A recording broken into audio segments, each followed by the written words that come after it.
nggak akan selesai.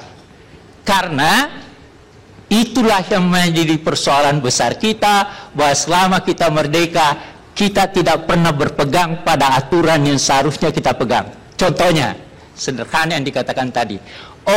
Saya adalah termasuk orang pertama di Lemhanas yang mengatakan istilah pilar untuk 4 pilar adalah salah. Karena apa? Memang salah kok. Pancasila itu bukan pilar. Pilar itu kan tiang. Dasar, 4 pilar itu adalah 4 dasar. Dan itu adalah konsensus bernegara. Kalau Anda nggak tahu itu, Anda mau ngomong apa? Nggak akan bisa. Nah, oleh karena itu Pak Karni, saya sangat menghargai Anda, mengundang saya, mengundang semua. Mari kita berbicara secara jujur, karena kita sudah terlalu cukup lama untuk takut berbicara kok. Berapa puluh tahun kita takut berbicara. Kan itu. Nah, ini yang harus kita pahami. Daripada kita bertengkar, yang perlu kita ini, mari kita terima Pancasila. Apa benar kita semua terima Pancasila? Kalau kita terima semua Pancasila, mari kita duduk bersama. Pancasila yang mana? Lalu kita terjemahkan untuk ke depan. Itu yang harus kita lakukan. Terima kasih Pak Karni.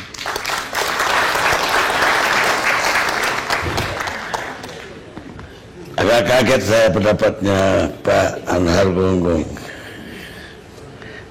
Sekarang Pak Aminuddin Kasdi, sejarawan juga.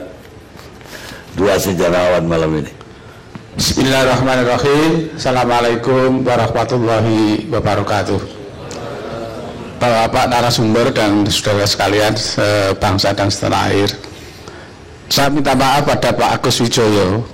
Saya sebenarnya pada waktu simposium itu termasuk sebagai salah satu narasumber, tapi karena belum pernah berkomunikasi secara face to face, jadi saya curiga.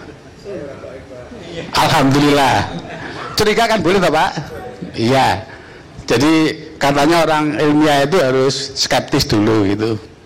Mengapa? Saya khawatir, teman-teman khawatir kalau simposium itu dijadikan ajang legitimasi. Mengapa? Kalau misalnya dalam simposium itu PKI sebagai korban 65, maka ada aksesibilitas, iya, untuk menuntut dan sebagainya dan sebagainya. Seperti halnya pada waktu Pak SBY mengirim One Team Press ke Jawa Timur tahun 2013, meminta pertimbangan bagaimana kalau presiden atau pemerintah minta maaf. Kita semuanya menolak. Mengapa? Kalau minta maaf berarti yang menumpas itu salah. Salah. Nah, kalau salah, maka PKI-nya benar. Padahal tadi senior saya Dr. Anhar Gunggung sudah menyatakan bahwa melihat tahun 65 itu jangan hanya melihat 1 Oktober tahun 65, banyak yang dilakukan PKI yang menyakitkan umat Islam, sehingga umat Islam itu bisa aja getem-getem. Kok bisa ninju itu ninju ngamplung Pak? Betul. Mengapa? Saya waktu itu sudah aktif di Pemuda Ansor. Saya adalah pelajar Islam Indonesia. Pada waktu ada 65, saya pelaku sejarah yang milih PKI di tempat saya di kecamatan itu. Mengapa? Kita sudah berkumpul dengan teman-teman ABRI. Kita minta petunjuk gimana ini.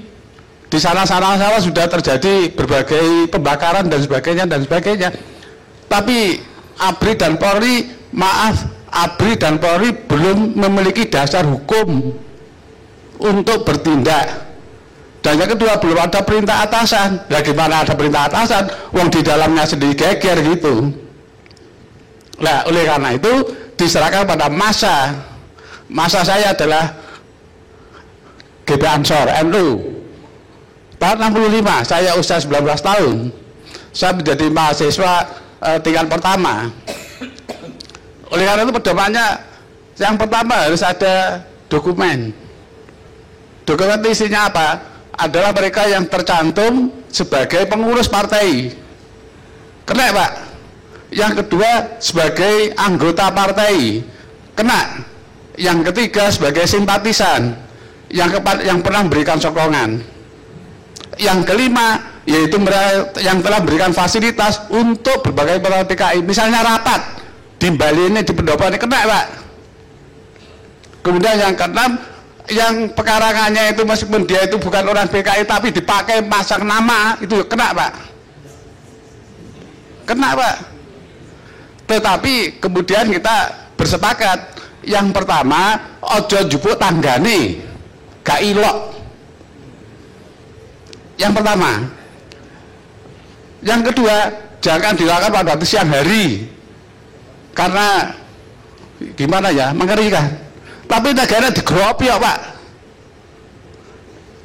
Yang ketiga, harus ada cross, jadi antar desa, jadi dari satu kecamatan dibagi-bagi begitu. Nah ini salah satu yang kami lakukan pada waktu itu. Jadi mengapa demikian?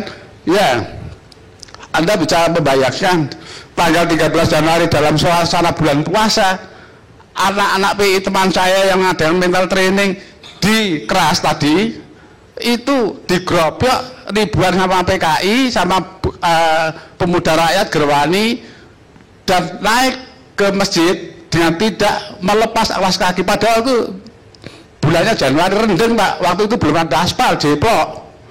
Kemudian Al-Quran itu diinjak-injak, panitia itu dijual lagi, kiai ini dirangkat dibawa ke Kecamatan Keras, namanya Kiai Maksum Jawari dari Leboyo.